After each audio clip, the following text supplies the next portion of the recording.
വാർത്തകളും നോട്ടിഫിക്കേഷനും ലഭിക്കാൻ ഉടൻ തന്നെ സബ്സ്ക്രൈബ് ചെയ്യുക. തൊട്ടപ്പുറത്തുള്ള ബെൽ ഐക്കണിൽ ക്ലിക്ക് ചെയ്തുകൊണ്ട് ഓൾ എന്നുള്ള ഓപ്ഷൻ തിരഞ്ഞെടുക്കും. അങ്ങനെ ലോക ഫുട്ബോൾ കാത്തിരുന്ന ബ്രസീൽ അർജന്റീന കോപ്പ അമേരിക്ക ഫൈനലും കഴിഞ്ഞിരിക്കുകയാണ്. ഫൈനലിൽ ഏഞ്ചൽ ഡി മറിയ നേടിയ ഗോളിന്റെ പിൻബലത്തിൽ ബ്രസീലിനെയും തോൽപ്പിച്ച 1993 ശേഷം ഒരു മേജർ കിരീടവും സ്വന്തമാക്കിയാണ് അർജന്റീന നാട്ടിലേക്ക് മടങ്ങുന്നത്. മത്സരം നടന്നത് ബ്രസീലിലെ മാരക്കാനയിലായിരുന്നുവെങ്കിലും അതിന്റെ ചൂട് ഇങ്ങ് കേരളത്തിലും ഉണ്ടായിരുന്നു. കപ്പടിച്ച അർജന്റീനയെയും മെസ്സിയെയും പ്രകീർത്തിച്ചും ബ്രസീലിന്റെ തോൽവിയെ കളിയാക്കിയുമെല്ലാം മലയാളികൾ സോഷ്യൽ മീഡിയയിലും പുറത്തുമായി ആവേശക്കോപ്പയുടെ ഫൈനൽ സുന്ദരമാക്കി. തോൽവിയിലും വിജയത്തിലുമൊക്കെ വാദപ്രതിവാദങ്ങൾ നടത്തുന്നത് ഫുട്ബോൾ പ്രേമികൾക്കിടയിൽ സർവ്വസാധാരണമാണ്. അതുതന്നെയാണ് ഒരു തരത്തിൽ ഫുട്ബോളിന്റെ സൗന്ദര്യവും. കോപ്പ അമേരിക്ക ഫൈനൽ കഴിഞ്ഞ മെസ്സിയും നെയ്മറും കെട്ടിപ്പിടിച്ച് കരയുന്നത് പോലെ ഇന്ന് ഫാൻ ഫൈറ്റ് നടത്തിയ പലരും നാളെ കെട്ടിപ്പിടിച്ച് നടക്കും. അതാണ് ഫുട്ബോൾ, അല്ലെങ്കിൽ അത്രയൊക്കെ പാടുള്ളൂ ഫുട്ബോളിൽ.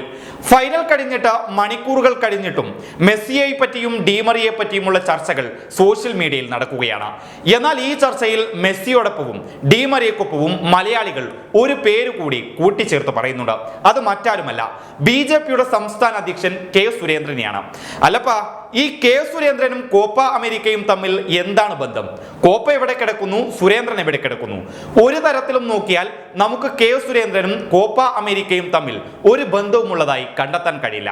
പക്ഷേ കേരളത്തിലെ ട്രോളന്മാർ പറയുന്നത് കെ സുരേന്ദ്രനും കോപ്പ അമേരിക്ക ഫൈനലും തമ്മിൽ ബന്ധമുണ്ട് എന്ന് തന്നെയാണ്. ഇന്ന് നടന്ന കോപ്പ അമേരിക്ക ഫൈനലിന്റെ ആദ്യ പകുതിയിൽ റഫറിയോട് ഇരു ടീമിലെയും താരങ്ങൾ തമ്മിൽ നടന്ന ഫൗളുകൾക്കൊടുവിൽ പരാതി പറയാൻ വരുന്ന നെയ്മറിന്റെ ചിത്രമാണ് സുരേന്ദ്രനെ ഇപ്പോൾ വലയ്ക്കുന്നത്. അർജന്റീനിയൻ താരങ്ങളുടെ പിടിച്ചുവലിയിൽ കീറിയ തന്റെ ഷോട്ട്സ് ഉയർത്തിക്കാട്ടിയാണ് നെയ്മർ പരാതി പറയാനെത്തിയത്. എന്നാൽ റീപ്ലേകളിൽ ഏറെ പരാതിയെങ്കിലും നെയ്മറിന്റെ ഷോട്ട്സ് കീറുന്ന അർജന്റീനൻ താരത്തെ കണ്ടെത്താനായില്ല. മാത്രമല്ല, നെയ്മറിന്റെ പരാതി തള്ളിക്കളഞ്ഞ റഫറി ബ്രസീൽ താരങ്ങളുടെ ഫൗളിന്റെ പേരിൽ അർജന്റീനക്ക് അനുകൂലമായി ഒരു ഫ്രീ കിക്ക് വിധിക്കുകയും ചെയ്തു.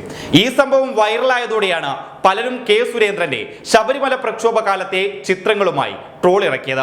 അന്നത്തെ പ്രക്ഷോഭ കാലത്ത് സ്വന്തം ഷർട്ട് കീറി ചാനലുകൾക്ക് മുന്നിൽ പ്രത്യക്ഷപ്പെട്ട് പരാതി പറഞ്ഞതായി കെ സുരേന്ദ്രനെതിരെ ആരോപണമുണ്ടായിരുന്നു. പോലീസ് തന്നെ മർദ്ദിച്ചുവെന്നും തന്റെ ഇരുമുടിക്കെട്ട് നിലത്തെറിഞ്ഞുവെന്നും തന്റെ വസ്ത്രം വലിച്ചു കീറിയെന്നുമാണ് സുരേന്ദ്രൻ അന്ന് ചാനലുകൾക്ക് മുന്നിൽ വന്നു പരാതി പറഞ്ഞത്.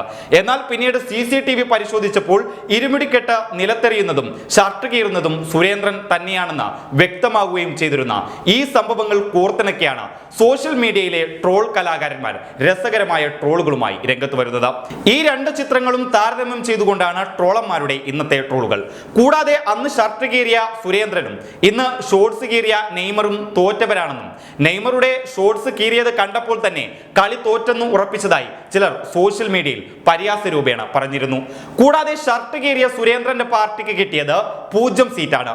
ഇത്തവണ ഷോർട്സ് കീറിയ നെയ്മറിന്റെ ടീമിന്റെ സ്കോർ ബോർഡും 0 ആണെന്നും ചിലർ പരിഹാസരൂപേണ പറയുന്നുണ്ട്.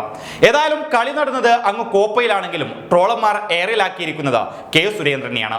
ഇനി ഫൈനൽ നടക്കുന്നത് കോപ്പയിലല്ല, യൂറോപ്പിലാണെങ്കിൽ പോലും സുരേന്ദ്രന് വരാനുള്ളത് ഓട്ടോറിക്ഷ പിടിച്ച് തന്നെ വരുമെന്നും ചില ട്രോളന്മാർ പറയുന്നുണ്ട്. News desk public Kerala.